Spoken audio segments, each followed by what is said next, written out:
kami tidak dapat berbuat apa-apa. Terima kasih Tuhan.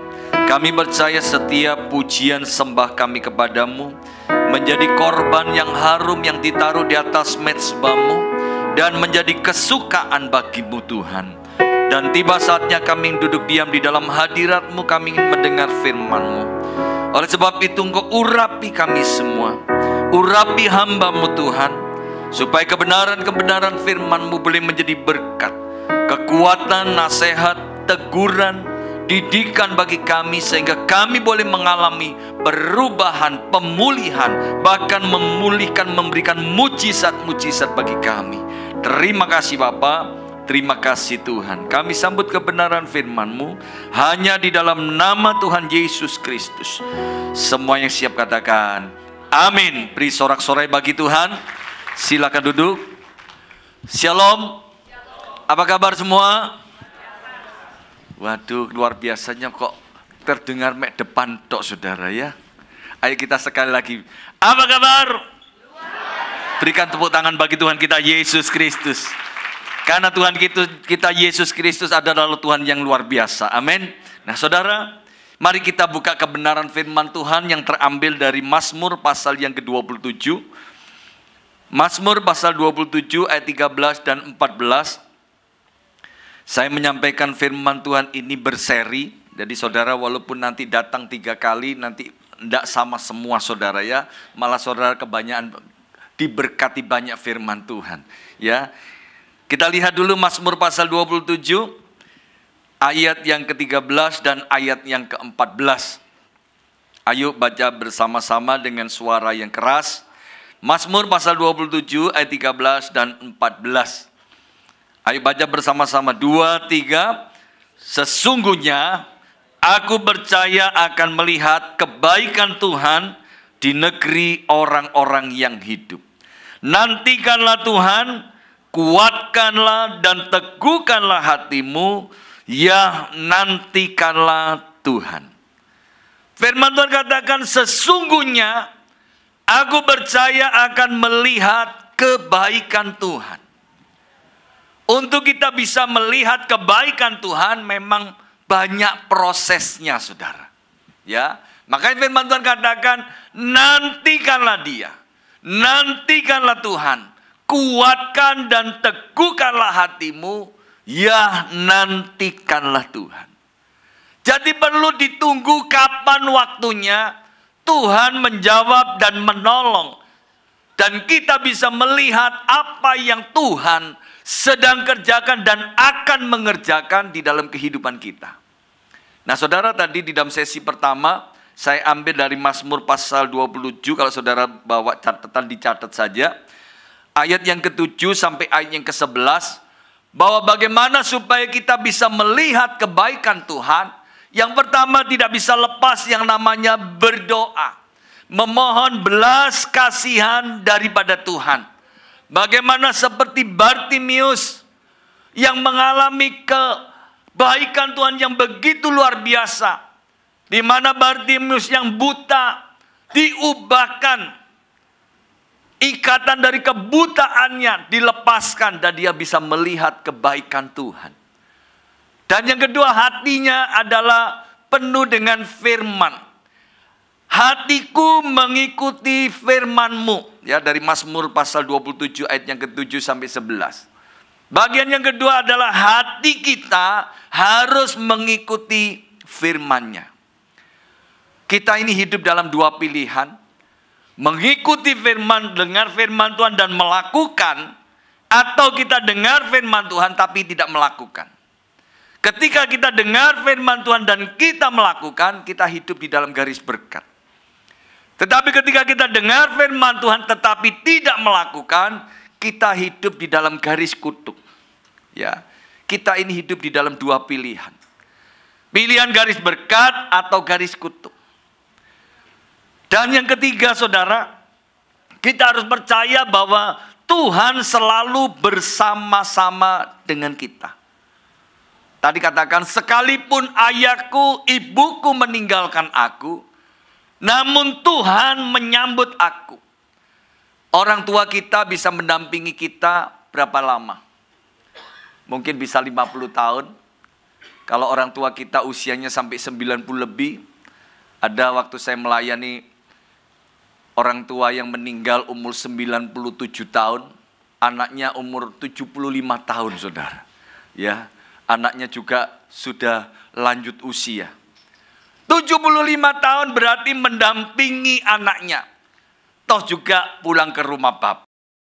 Ayah, ibu kita bisa meninggalkan kita, tetapi Tuhan tidak pernah meninggalkan kita. Amin. Inilah Tuhan kita yang ajaib. Tuhan yang penuh dengan perhatian kepada umatnya. Dan yang terakhir adalah kita ini hidup di dalam pimpinannya, di dalam tuntunannya. Bersama kan dikatakan, tuntunlah aku di jalan yang rata. Tuhan selalu menuntun di dalam setiap langkah kita.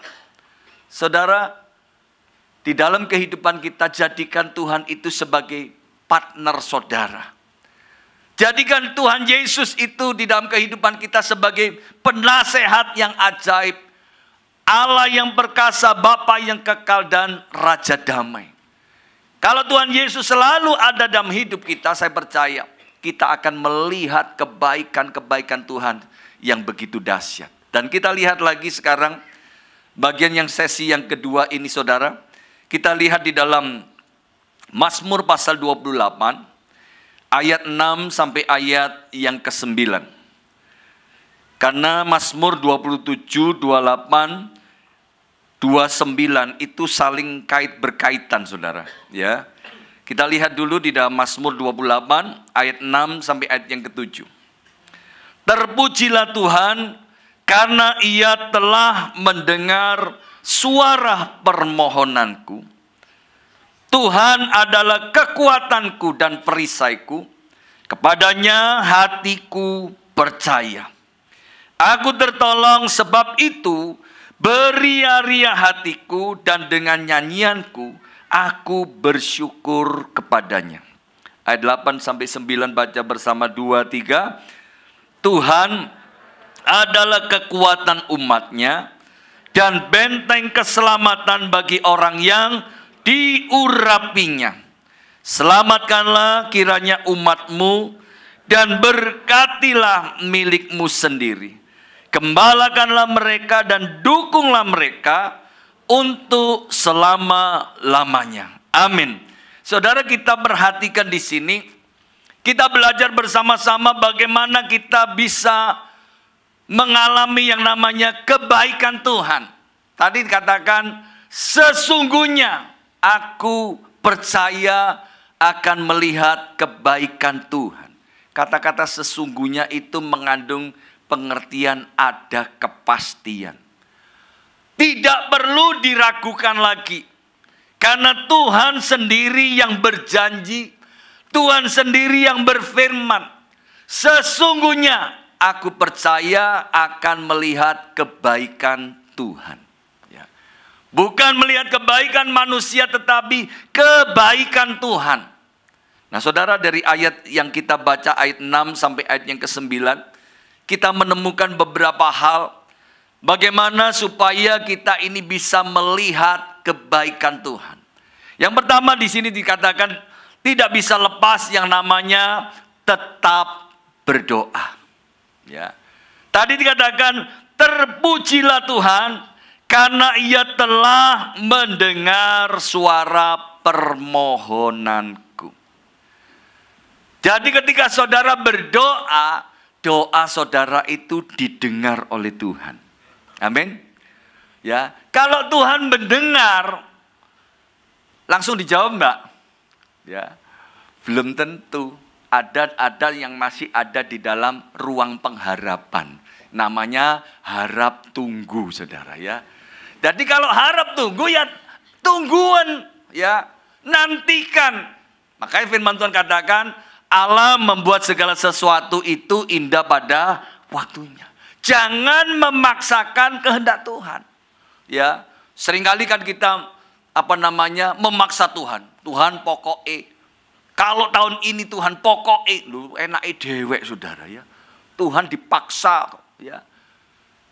Kita di sini belajar bersama-sama bahwa Tuhan telah mendengar suara permohonanku. Memang ada yang begitu kita berdoa, Tuhan langsung menjawab. Ada yang ketika kita berdoa, disuruh tunggu. Ya, seperti nanti yang kemarin saya saksikan, saya berdoa untuk minta mobil 6 tahun, saudara. Nunggunya cukup lama. Ya, karena apa? Saya dengar, aku akan memberkati engkau mobil. Yes Tuhan, waduh, ya. Yes, saya percaya. Aku percaya pasti bisa. Saya tunggu, saudara, sampai ganti tahun. Tuhan, aku percaya tahun ini aku dapat mobil. Saya tunggu tahun itu nggak dapat mobil juga, saudara. Ya, tunggu lagi.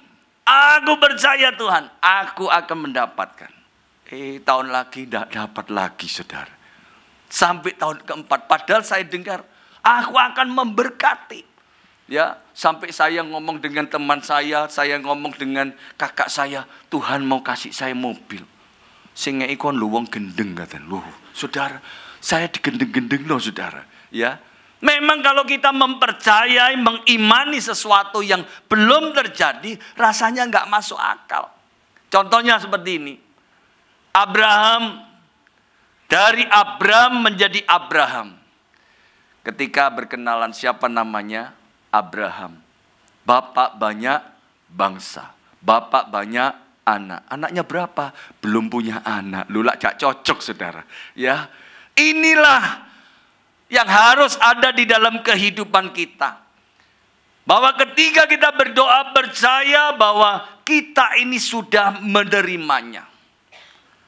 Akhirnya tahun yang keempat, tak pikir wis enak di mobilnya dicat aja, ya. Saya cat baru, mobil saya yang baru, yang lama saya cat bagus, saudara, ya. Ternyata selang 2 minggu mobil ini dicoret-coret, saudara, ya. Mobilnya dicoret-coret. Ketika dicoret-coret, wah, pertama, saudara, agak sedikit mangkel begitu, saudara, ya. Karena waduh, iki mari dicat habis captio gitu, saudara, ya. Tahu-tahu dicoret-coret. Ketika dicoret-coret saya mau marah, ternyata Tuhan ingatkan. Kamu tahu nggak tulisan apa ini? Nggak tahu Tuhan, tulisannya bencekno gitu, ya. Ya. Saudara, terus Tuhan ingatkan lagi. Aku akan ganti mobil yang baru. Sambil bawa lapkan ibu, saya ngomong sendiri, saudara. Yes. Waduh. Saya ngomong yes, wis dapat apa belum? Belum dapat, saudara. Tapi imannya sudah dapat. Saya tunggu lagi, ya. Tunggu lagi. Kira-kira setengah tahun kemudian, wah, betul, saudara, ada telepon, saudara. Bagai ada di mana? Di rumah. Tak jemput ya. Kemana? Ke showroom. Wah, kalau sudah dengar ke showroom kan dak dikduk. Iki jawabannya betul ini, ya. Ya toh, janji Tuhan dikenapi. Wah, saya dalam hati ini berbunga-bunga, saudara. Ternyata sampai di showroom ditunjuki Panther tahun 2000. Ini loh bagai ono Panther tahun 2000 Ciami. Terus mobilnya Pak Age itu jualan untuk DP-nya ini. Lemes saya, saudara. Loh, kok gak cocok? Ya. Untung saya dikuatkan dengan iman saya. Enggak. Tuhan ngomong mau kasih saya mobil yang baru. Yonten nono ae sampai jambulwanen. Suruh nunggu sampai rambut ubanan, saudara. Ya. Ya wis. Ya. Akhirnya kalau ketemu sama dia selalu diejek. Ini mobilnya. Ya. Masih inden, saya ngomong. Ini mobilnya masih dalam perjalanan. Ya. Tiap ketemu saya, saudara, sepertinya mengejek, saudara. Ya. Tapi saya menguatkan. Satu saat ada teman saya juga. Pak Gai, tolong Pak doakan. Ya. Nanti saya ini dapat proyek. Kalau ini laku Pak, saya mendapatkan setidak-tidaknya Avanza. Waduh, nasarnya Avanza, nasarnya Xenia. Mek bernasar tok saudara. Wes setelah didapat saudara, wes proyeknya dapat. Ada suatu sebidang tanah juga ngomong, nanti Pak kalau itu sudah laku, setidak-tidaknya Avanza Pak. Waduh, berbunga-bunga. Sing janjeni aku lho cik akemen saudara ya. Tapi janji-janji tinggal mimpi saudara. Ya. Akhirnya saya terobsesi dengan omongannya Pak Samuel waktu awal tahun 2014. Pelipat gandaan dan percepatan. Akhirnya tahun 2014 awal saya ngomong Tuhan aku percaya tahun 2014 ini Engkau memberikan percepatan. Apa yang masih belum aku terima Tuhan janjimu, Engkau akan menggenapinya. Amin. Aku percaya. Wow. Ternyata dipercepat tenan saudara. Bulan Februari tahu-tahu saya diajak makan ya sama anak rohani saya. Kemudian sudah merencanakan membelikan mobil saya baru saudara. Ya, bagai saya bersama istri sudah sepakat Pak mau kasih Pak Hage mobil baru Pak, mobil Brio. Masih omong-omong, istrinya ngomong, Brio itu kecil, gak cukup.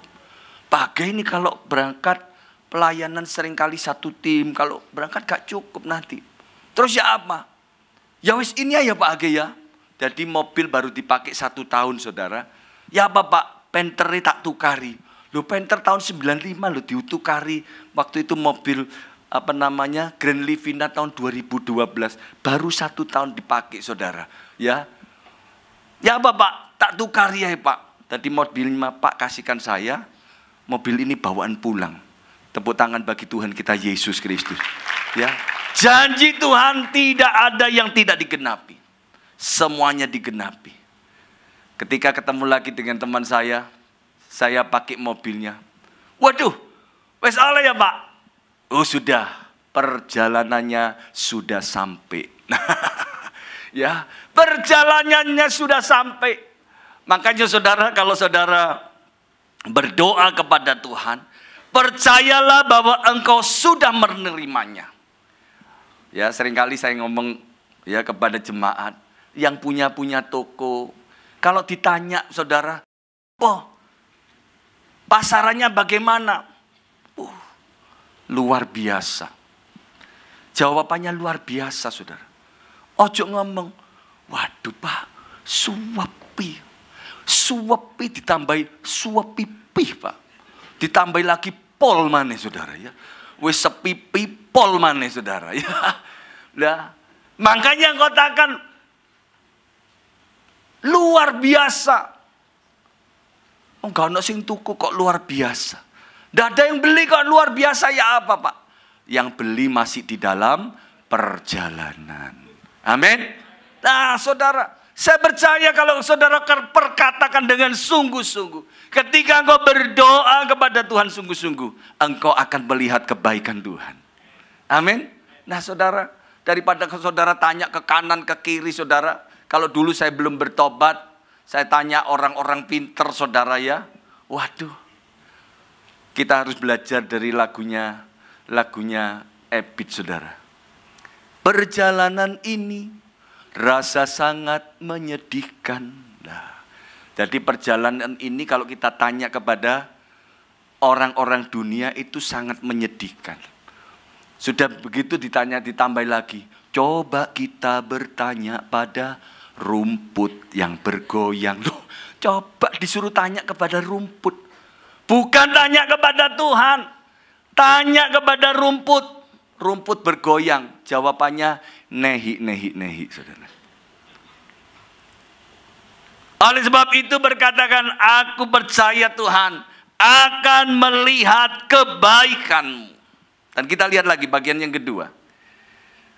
Kita lihat di dalam Mazmur 28 tadi, kita lihat bagian yang kedua ayat yang ke-7. Tuhan adalah kekuatanku dan perisaiku, kepadanya hatiku percaya. Ketika pertama kita harus tetap berdoa, yang kedua hati kita harus percaya. Ketika hati kita percaya, firman Tuhan pun mengatakan, kalau engkau percaya, engkau akan melihat kemuliaan Tuhan. Hatiku percaya. Saudara, hati ini adalah pancaran kehidupan kita. Segala sesuatu ditentukan oleh sikap hati kita. Saudara mengalami masalah stres, itu karena hati saudara. Dan firman Tuhan pun mengatakan demikian. Kalau orang yang percaya kepada Tuhan, ada satu perkataan yang luar biasa. Coba kita lanjutkan ayat ini. Hatiku percaya, aku tertolong, sebab itu beria-ria hatiku. Jadi kalau kita percaya bahwa Tuhan itu sumber pertolongan, hati kita ini beria-ria. Amin. Makanya saudara ngikut Tuhan itu gak usah stres, saudara. Ada amin? Coba tengok kanan kiri, muka stres apa enggak? Ya, kalau di gereja itu paling senang saudara saya, ya. Kenapa? Hatinya penuh sukacita. Makanya saudara, ketika hati kita beria-ria di dalam Tuhan, ya, bawa pulang. Kalau saudara di gereja beria-ria bersukacita, bawalah pulang. Jangan waktu di gereja terjadi kelepasan, kelegahan, di rumah sumpek maneh, saudara. Wah. Makanya firman Tuhan katakan, hati yang gembira, oh ya toh obat terus yang diiling. Hati yang gembira membuat muka berseri-seri. Amin. Hati yang gembira membuat muka berseri-seri. Ya, kalau orang luar pulau enak ngomongi. Hati yang gembira membuat muka berseri-seri. Membuat muka apa? Berseri-seri. Menurut seri ini, seri 1, seri 2, seri 3. Amin. Serinya seri suka cita. Amin. Coba orang yang hatinya percaya, dikatakan beria-ria, penuh dengan nyanyian, bahkan teristimewa hatinya dengan melimpah dengan ucapan syukur. Ya Pak Saudara, hati kita percaya, makanya hatiku percaya, hatiku percaya, selalu ku percaya. Amin. Selalu kita percaya, sehingga hati kita penuh dengan sukacita. Nah, inilah bagian yang kedua, saudara. Hati kita percaya bahwa kita akan melihat kebaikan Tuhan. Oleh sebab itu, biarlah engkau beria-ria hatimu. Ya, saudara, kalau kita mau beria-ria di dalam kehidupan kita, lepaskanlah segala beban-beban kita. Ya, apalagi beban-beban kepahitan hidup. Sakit hati. Maka tadi saya katakan bahwa orang yang sakit hati, kepahitan hati itu di dalam Alkitab dikatakan bodohlah. Bodohlah yang menyatakan sakit hatinya. Jadi hati saudara jangan sampai sakit. Kalau saudara ngomong sakit hatiku, goblok. Ya, lu gak percaya ayatnya kayak kita baca saudara ya. Ayo baca bersama-sama. Amsal pasal 12 ayat yang ke-16. Amsal pasal 12 ayat 16. Ayo baca bersama-sama dengan suara yang keras. Amsal pasal yang ke-12 ayat yang ke-16. Ayo baca bersama-sama. 2, 3.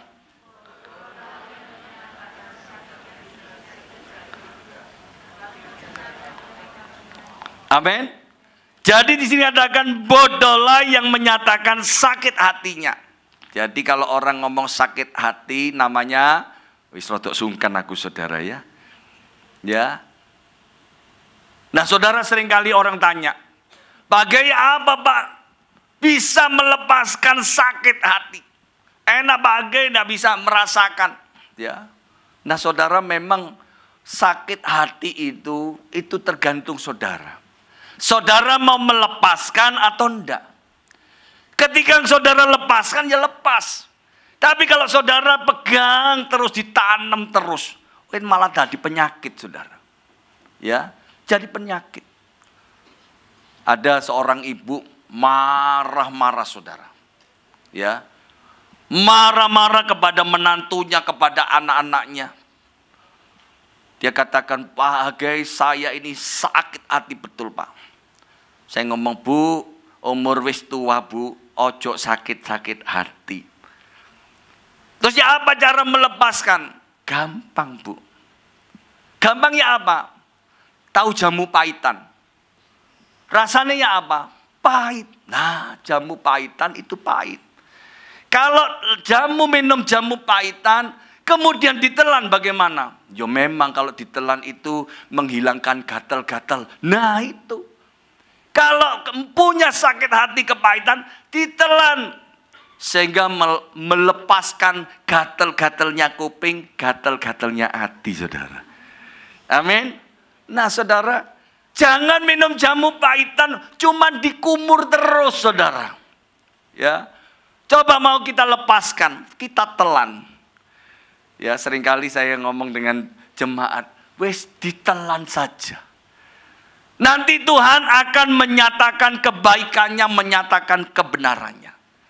Supaya hati saudara tetap bersukacita di dalam Tuhan. Amin. Ada orang yang sakit hati sama suaminya. Waduh, saudara, sampai rasanya, wes Pak, pokoknya ndak isa. Saya untuk ngampuni dia, nehi Pak, wis cukup. Waduh, kalau namanya orang sudah sakit hati saudara, tidak bisa. Ya, sampai ngomong aku, suruh ngomong saja sama dia, tidak bisa. Tapi masih satu rumah, lah lucu saudara ya. Satu rumah. Nah terus ya apa kalau omong-omong? Ya melalui anak saya Pak. Ya. Ada seorang bapak mengeluh sama saya. Katanya begini, saya 5 tahun Pak, memang tidak cerai Pak, satu rumah, tapi ya sudah sendiri-sendiri. Terus komunikasi ya apa? Ya melalui anak saya Pak. Tapi ya puji Tuhan Pak, istri saya masih memperhatikan saya. Jadi kalau pagi istri saya masih mempersiapkan saya sarapan. Terus ya apa? Ya melalui anak saya. Pak, sarapannya sudah disiapkan. Oh ya, makan. Setelah makan, ngomong sama mamamu ya, papa berangkat. Mah, papa berangkat. Iki sing gendeng sopo, saudara ya. Loh, ada orang-orang model seperti ini, saudara ya. Anaknya jadi menteri perhubungan. Ya. Jadi menteri perhubungan. Loh, bagaimana yang seperti ini, saudara? Sementara kalau di gereja, ya, kasih Yesus mengalir dalamku. Waduh, nyanyinya enak gitu saudara ya. Kasih Yesus mengalir dalamku. Apalagi kedua tangannya dibuka kayak malaikat saudara. Sampai malaikat lihatnya sungkan saudara ya. Tapi di rumah ndak ono penyelesaian. Di rumah kayak setan saudara.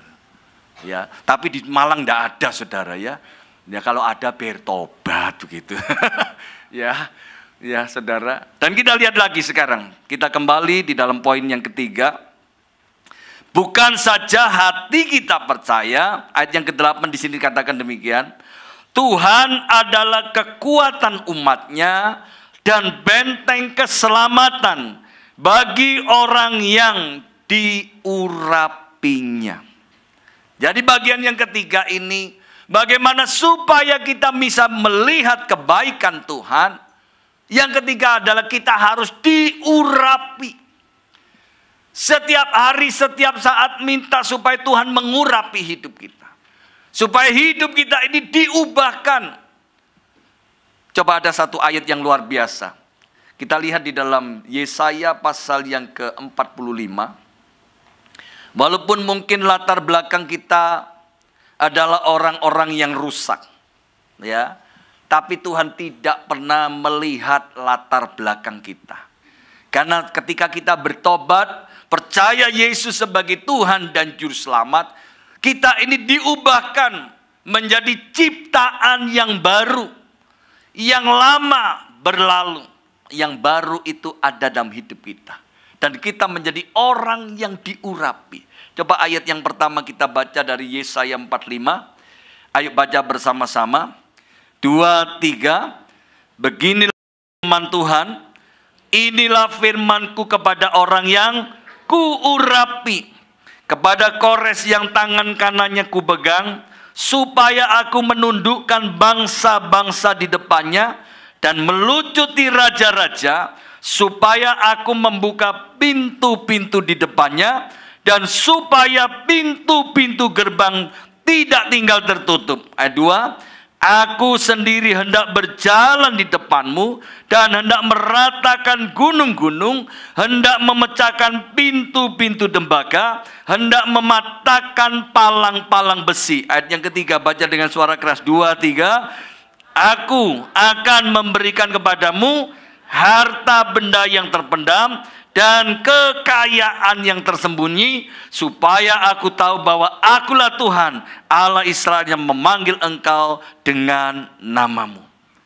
Kores adalah orang yang mestinya bukan orang pilihan Tuhan. Tetapi ketika Tuhan memilih dia, mengurapi dia, sobat saudara, Tuhan membuka pintu-pintu yang tertutup. Dikatakan Tuhan membuka, memberikan harta yang terpendam dan kekayaan yang tersembunyi. Tuhan menyatakan kebaikannya bagi orang yang diurapi. Saudara mau diurapi Tuhan? Mintalah.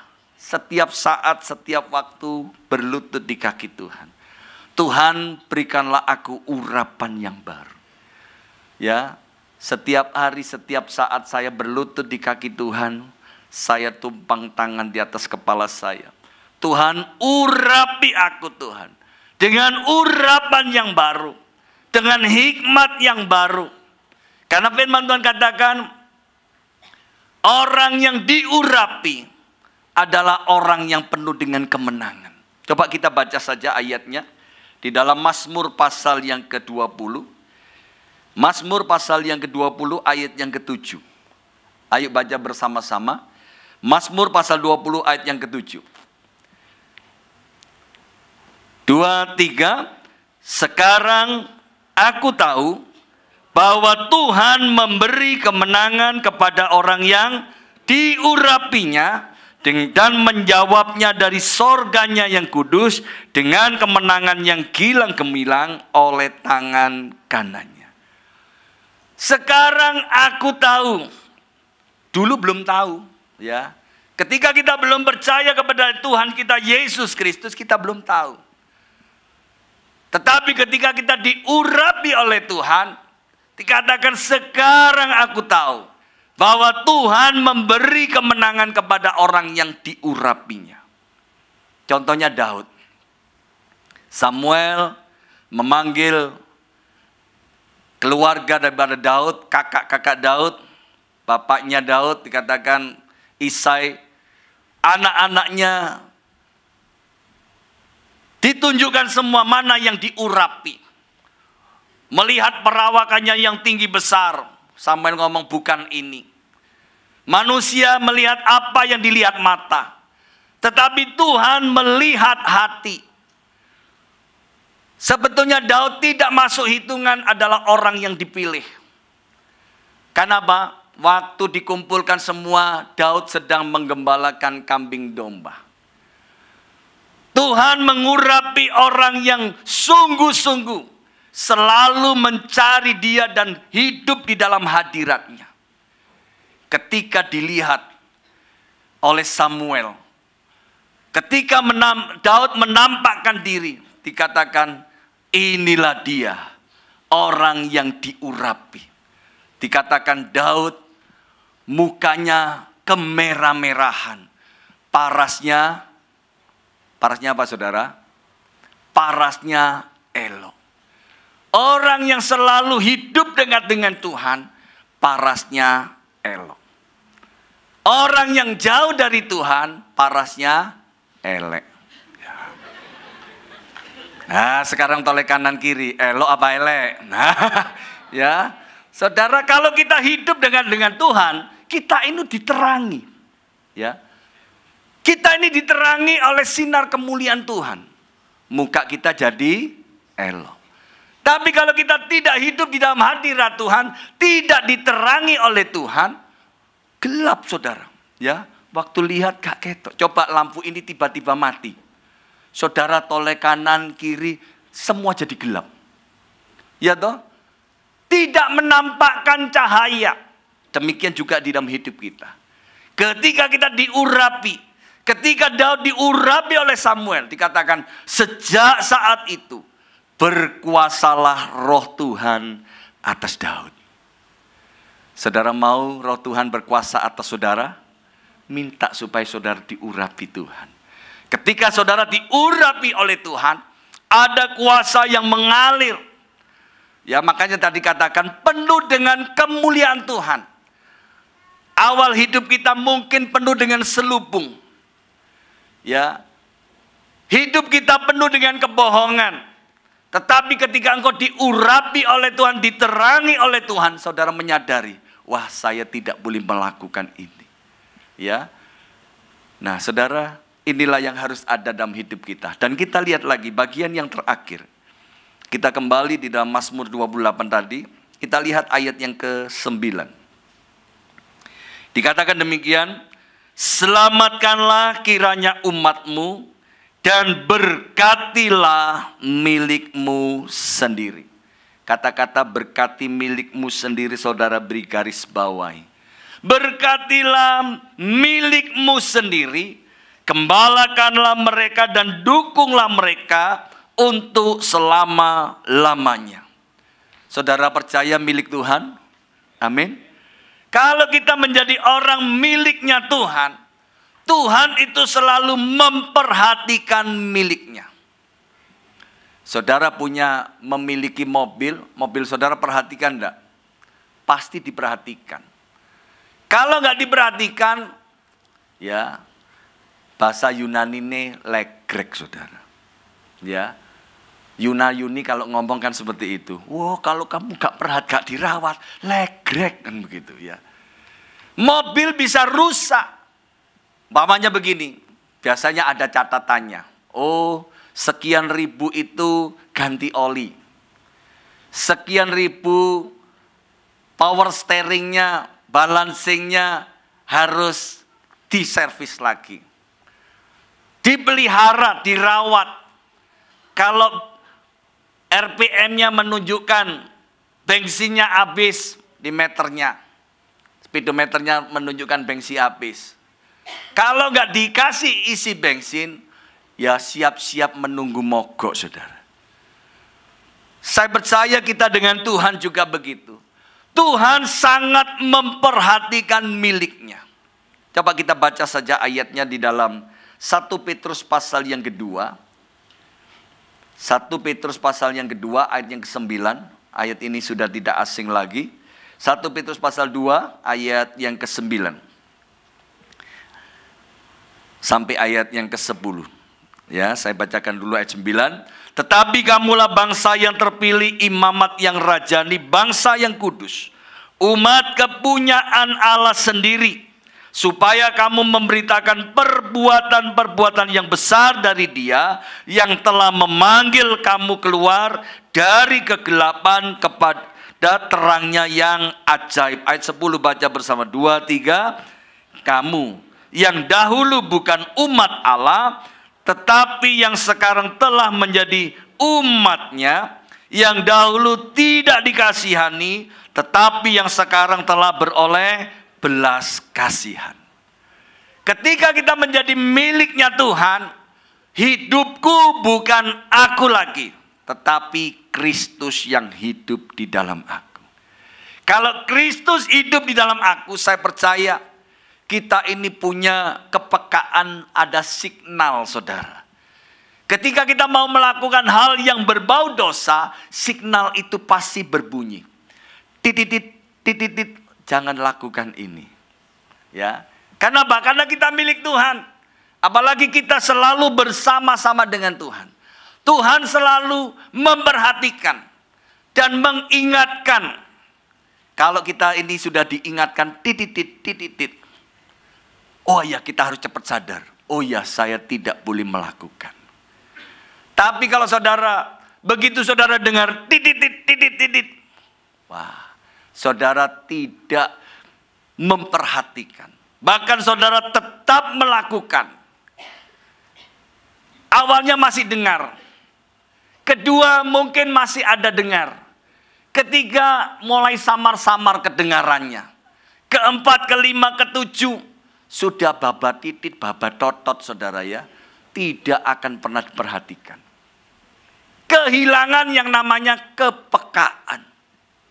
Ya, makanya saudara di dalam kehidupan kita ini, ayo. Kita ini adalah miliknya Tuhan. Kalau kita sudah dipanggil, dipilih oleh Tuhan, ayo kita lakukan apa yang Tuhan kehendaki di dalam hidup kita. Saudara, mungkin Tuhan mempercayakan kita sebagai miliknya untuk melayani Tuhan. Ketika saudara dipanggil oleh Tuhan, coba saya mau tanya, yang ikut melayani di FA, saudara, tolong angkat tangan, yang ikut melayani di FA. Lu masuk di depan dok, ya? Ada lagi jemaat yang ikut FA, jemaat yang ikut FA. Lu udah ada ini ikut, ya? Lu apa sungkan, saudara ya? Apa belum makan? Ya, saudara, FA ini sangat penting. Kenapa, saudara? Saya belajar di FA, ya, tidak bosan-bosan, saudara. Saya selalu bersaksi. Makanya, saudara, Bapak Gembala senior di tempat kita, Bapak Gembala Surabaya, Pak Aswin, mempercayakan FA, ya, kepada saya untuk dikembangkan. Karena dulu FA ini, waduh, luar biasa. Tahun 92 itu memang terjadi revival yang begitu luar biasa, begitu cepat. Dari 50 kelompok sampai 100, dalam 1 tahun bisa pelipat gandaan. Dari 100 ke 200 juga cuma 1 tahun berlipat, saudara. Kemudian sampai dari 200, 400 pun juga masih begitu cepat, luar biasa. Terakhir-akhir CD, saudara, ada rasa seperti obor yang kehabisan minyak, saudara. Ya. Sehingga nyalanya sudah tidak lagi nyala dengan baik. Mulai redup. Bahkan ada yang sudah jadi bosan. Dulu waktu saya tanya, ya, ada ketemu dengan jemaat yang lama dulu karena saya mulai bergabung di FA itu melayani tahun 92, saudara. Punya greget yang begitu luar biasa. Begitu saya tanya, bagaimana sekarang pelayanan kamu di FA? Waduh, Pak, sudah males, sudah pensiun, Pak. Tuh, ono pelayanan pensiun tuh, saudara ya. Loh, kenapa? Ya, di FA ya cuman gitu-gitu tok. Ya. Jadi wis gitu-gitu ditambahi tok mana, saudara. Berarti itu membosankan, saudara. Malah dia ngomong, dulu Pak, saya di FA melayani itu habis-habisan. Waduh, pelayanannya dulu habis-habisan. Saya dulu Tuhan pakai saya dulu, Nabi. Nah, ini repot, saudara. Dulu Pak, ketika saya tumpang tangan atas orang sakit itu sembuh. Dulu Pak, saya tumpang tangan jemaat terpelanting Pak. Dulu, ojo ngomong dulu terus, saya ngomong. Sekarang ya apa? Yaitu Pak masalahnya. Kalau dulu habis-habisan, sekarang sudah habis, saudara. Dulu habis-habisan, sekarang habis. Mati, saudara. Kita melayani Tuhan semakin hari ini semakin berkobar. Yang setuju katakan amin.